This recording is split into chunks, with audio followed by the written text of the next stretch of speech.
Welcome to the One Question Leadership Podcast. This is Richard Duran, Athletic Director at the University of the Incarnate Word.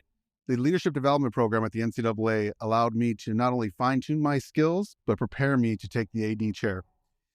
My time in the Pathways program not only allowed me to connect with true professionals throughout the industry, but also learn real-life lessons on how to apply my skills and serve our student athletes to the best of my ability. Leadership development is a crucial aspect of the NCAA to produce the future leaders within the organization. Always do the right things for the right reasons and enjoy the episode.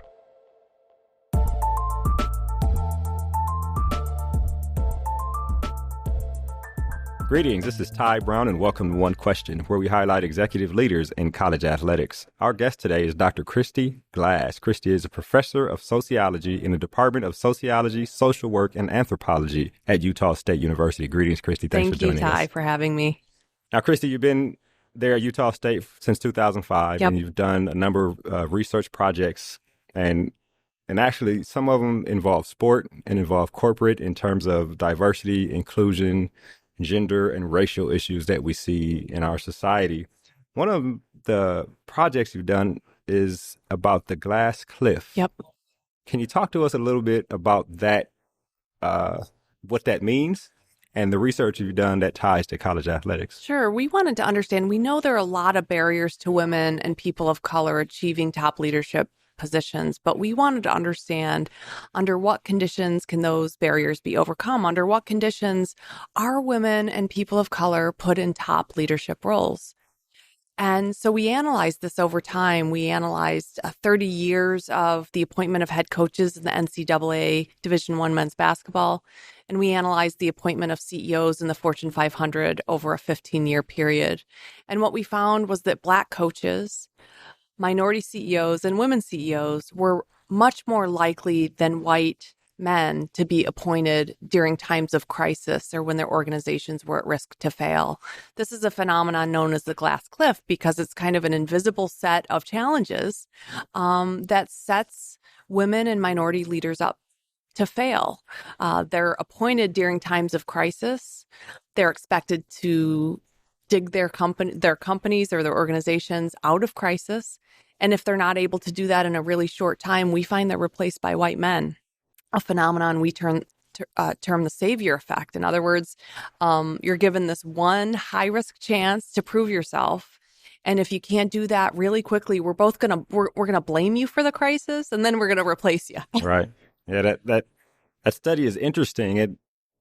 In terms of coaches, I worked for a long time with the American Football Coaches Association, and when you talk about Black coaches and an opportunity comes and you're weighing whether or not to take the opportunity, there are a number of different factors. You're like, well, this is an opportunity, That's head right. coaching opportunity, to take, especially if it's at the FBS level. But then you're also thinking they may be in a bad state now, and that's where your ego kicks in. Yeah. Like, you know what? I think I can fix this problem Yeah. here. But what you're saying is, you're going into a losing situation, and if you lose, I know specific football, and your research may show in terms of basketball, that may have been your only shot at a head coaching position. That's right. It's very interesting. Yeah, the research you're we're doing. asked, so why would individuals accept these offers? And I think you nailed it, Ty. The fear for women and people of color is another opportunity like this might not come along. This may be my one shot to prove what I'm capable of. And whereas, white coaches or white executives may have the luxury of turning these high-risk crisis jobs down. But what's really interesting about our research is that for those folks who do make it to the top, including in glass cliff situations, they're often highly skilled and prepared to actually do the job and to do the job well. So we've been pretty amazed at the ability of individuals to come into those situations. And those situations, when you come into a losing team or when you come into an organization in crisis, that only increases the visibility, the scrutiny, the performance pressure that you face. And we've been amazed at how skilled many of these glass cliff leaders have been in actually successfully navigating their organization out of crisis. And to me, this speaks to the fact that these individuals, maybe crisis is the silver lining of the glass cliff is that it actually gives these extremely talented leaders an opportunity to prove what they can do. To show off the talents they do have, right? Now, you just gave a presentation. In your presentation, you talked about how leaders can emphasize inclusion, right? Emphasize diversity and emphasize inclusion when putting together their staff or when hiring or when developing a culture for the organization. I wonder, does some of your research give recommendations for how leaders can do that? And some of the things you talked about there in your presentation. Yeah, for me, the fundamental question is about talent. How can organizations be making sure that the most talented individuals, regardless of race or gender, are rising to the top? Okay. Our organizations are better when talented people don't face barriers to mobility. So I'm really concerned about what organizations can do to actually increase opportunity for really talented leaders who are women and people of color. And a couple of the strategies are, make sure that you're relying on objective evaluation criteria. Too often in our organizations, we're going with our gut. We're going, just kind of an abstract, subjective notion of fit, or we're just relying on people within our own networks to recommend candidates for a job opening. And what we do when we do those, when we don't rely on objective criteria, is we're systematically cutting out or disadvantaging some people who could be really transformative in growing our organization. So start with, making sure that when you're evaluating, recruiting and evaluating, promoting people, you're using objective, rigorous evaluation criteria, and you're applying the same criteria to all your candidates. The other thing is, one thing that really is known to really change organizations is being transparent about where you're at. So looking at where you are in terms of recruitment, hiring, and promotion, identifying those areas where you could be doing a better job, create a timeline, be transparent with others in your organization about what your priorities are, make a timeline, and make sure people are accountable for actually, having success within the timeline. Right. Now, I've talked to a lot of athletic directors and a lot of leaders, and they talk about hiring for culture or hiring to fit. And one of the things you mentioned up there was don't hire to fit. Yeah. Or if you do, make sure you define what fit is. That's Can you right. talk a little bit about that? Sure. We all trust our gut. The problem is when we all trust our gut, we tend to make mistakes. We tend to make errors. We tend to see the world through our own assumptions and biases and stereotypes. So the more we can create evaluation practices that rid us of that. And fit is one of these really tricky things where I hear it all the time in hiring committees and all the time in organizations. But what you mean by fit may not be what I mean by fit. And what none of us may agree on what we actually mean by fit, but we're all using the term fit to mean something. So I think organizations are strengthened when we actually have to define what we mean by fit. And when we have those conversations, we start to identify those skills, those experiences, those abilities that really matter for strengthening our organizations. And if we can have those conversations and actually start to systematically identify what those criteria are that make somebody a fit to be successful in our organization, then we can hold every candidate up to that set of criteria. Then that criteria becomes measurable, becomes objective, becomes something that we've all agreed upon, right, as opposed to kind of a fuzzy, abstract sense. A nebulous yeah, term. Exactly. So I wonder the term fit. Well, recently over at Athletic Director, we published an article by Jen Cohen, who's the athletic director at University of Washington, and she talks about hiring for culture, right? So I'd imagine that in terms of knowing what fit is, if your culture is defined, yes, then the fit is someone who fits into this culture. That's right. Is that what you're saying? We all know culture really matters. Whether this is a good cultural fit for you or not can be the difference between somebody who's successful and somebody who's not successful. None of us want to hire somebody who actually disrupts the organization in a way that's not productive. So when we talk about culture, what I mean by culture may not be what you mean by Right. So culture, long but as if we we define have it. the conversation about what that actually means, two things can happen. Number one, we can create more solidarity within the organization by having conversations about what aspects of culture really matter to us and what aspects of culture we believe make our organization stronger. That can only lead to increased engagement and solidarity within the organization, but it also provides us this really important tool with which we can evaluate candidates for whether they're going to contribute productively to the organization or not. And for the sake of terminology, are we talking about the same thing when we say the person didn't fit or this person wouldn't work well in our culture? Are we using the same definitions for those two terms? Yeah. Well, if you and I sit down and agree about what culture means Right. and how to measure it, then we can have a rubric and we can look at the same candidates, and we're probably going to rank the candidates the same Right. because we're using the same evaluation criteria for the candidate. If on the other hand, we haven't had the conversation, we haven't kind of enumerated what we What mean we by mean, right. culture, and I meet with a candidate and you meet with a candidate, she may seem like a great fit for me and a poor fit for you. Right. And then we're nowhere. Okay, so it does translate, right? Yeah, I think so. Culture and fit, it all translates. The key is make sure you understand how you're defined. Everybody needs to know how you're defined. That's right. On the committee, whoever's doing the hiring, whoever's doing the evaluation and the filtering needs to understand what is the culture here. Yeah. So that it's not a nebulous term, fit or culture isn't. And it boils down to what are those skills, experiences, credentials, characteristics that we have decided in advance of evaluating candidates that we believe are going to meet the needs of our organization. Okay, and I have two more questions here for you. One is specifically circling back to the the coaches. How should they?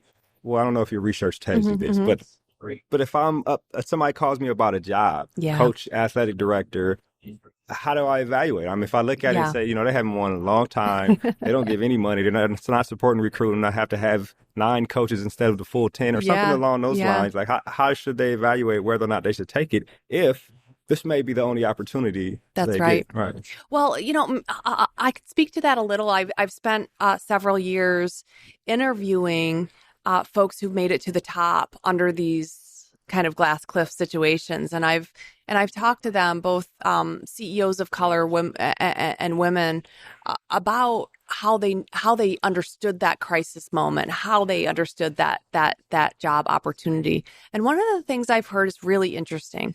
I've heard from minority executives and women executives that from the very start of their career, they were highly visible, but often they were highly visible for the wrong reasons. They were highly visible because they were different from the majority, and that they experienced a lot of scrutiny and a lot of hypervisibility and a lot of pressure because they stood out because of their race and gender. And so they decided early on in their career that they were actually going to pursue high-risk opportunities as a way to establish their leadership credibility. So what they told me is very early on, they decided they were going to keep going after these high-risk, high-reward opportunities, so that by the time they get the job offer, they're ready. They've led through crisis before. They've taken on high-risk leadership roles before. They have the skill set that's going to allow them to navigate that organization or that team through the dark, so to speak. The problem with that strategy is it's really high risk. So if you're appointed to the head coach of a losing team and you're the first Black coach that team's ever had, you're under the spotlight. Everybody's watching you, and everybody's going to watch you to see what you can do. And there are many aspects of leading a team that are out of your control. And so in a short period of time, if you're not able to turn that team around, it's not just, oh, that was a bad team, it didn't work out. It's that Black coach may not have what it takes to be successful. I don't know if that person fits here. Yeah. kind of situation. And the risk is not just that you might lose this job. The risk is that might derail your career over the long term. Okay. Interesting insight. I have one final question here, and it ties to something you said in your presentation. If I am not in a leadership role, but I want to engage my supervisor or the people who are in leadership roles about, can we bring some more people here in this office that look a little different than everybody else?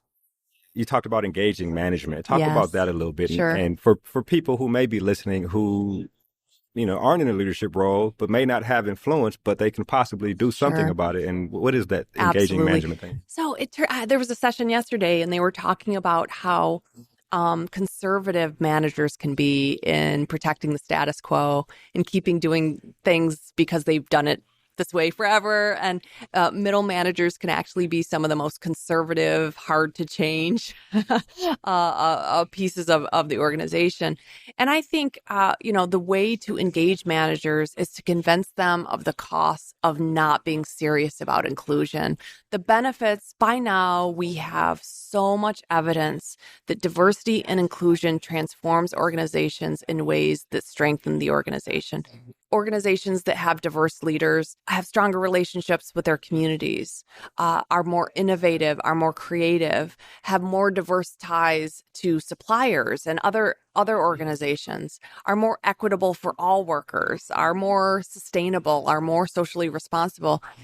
So the evidence of the benefits of this are so huge, which means that the costs of not getting serious about diversity and equity are also huge.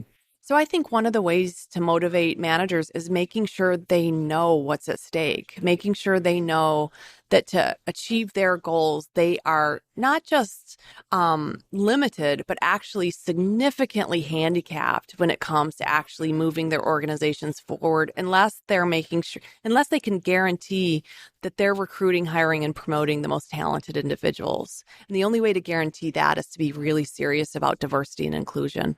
So how do you suggest engaging them? Yeah. Let me take that question a little deeper. If we are in an organization that is successful, right, and may lack diversity, or even if they are diverse, they don't include the inclusion part in terms of making decisions and having influence within the organization. How do you engage a manager if you're a leader or if you're someone who is supervised by this manager about the benefits of diversity, if their retort could be, we're very successful now. We don't need it. Exactly. So talk to me about that. So I have a couple strategies, and this is something that I've been trying to do at my own university. Tell your managers what your competitors are doing. One of the strongest motivators for change is copying the best practices of your competitors. We do it all day in sports, all the time. Absolutely. Especially in football. So do a little legwork and find out what some of your competitors are doing and say, hey, look what they're doing. If we could do this, we could be doing, we could be moving ahead. So constantly making your managers aware of not just what your competitors in your immediate environment are, but also other highly visible, successful organizations. So if you're in college football, talk about what the Spurs are doing, right? Talk about what Nike's doing, right? Be bringing those resources to your management, because most of the time managers are like the rest of us. They've got, they're just looking at the thing right in front of them. And if you're bringing strategies, best practices, ideas, comparing yourself to their competitors, you're doing them a favor because you're actually handing them strategies and tools so they don't have to be doing that research themselves. And it's not just lip service, right? That's right. These are what they're doing, and they're successful at it. And let them know what we now know about what the best organizations are doing. So even if you're successful now, imagine where we could be if we were serious about diversity. Imagine where we could be, not just now in the short term, but in the medium and long term, if we had a truly diverse leadership structure and we had the benefit of all of those perspectives. We were bringing all of those perspectives to bear on facing the challenges that we have. And let's not be content with where we are today. Yeah. Exactly. Well, Christy, this has been an excellent conversation. I really appreciate you joining us here on One Question. Thank you so much, Ty. That was Dr. Christy Glass. She's a professor of sociology at Utah State University. And of course, this is Ty Brown with One Question. And keep in mind, the role of a leader is to create and maintain an environment that people want to be a part of. And as always, be better tomorrow than you are today.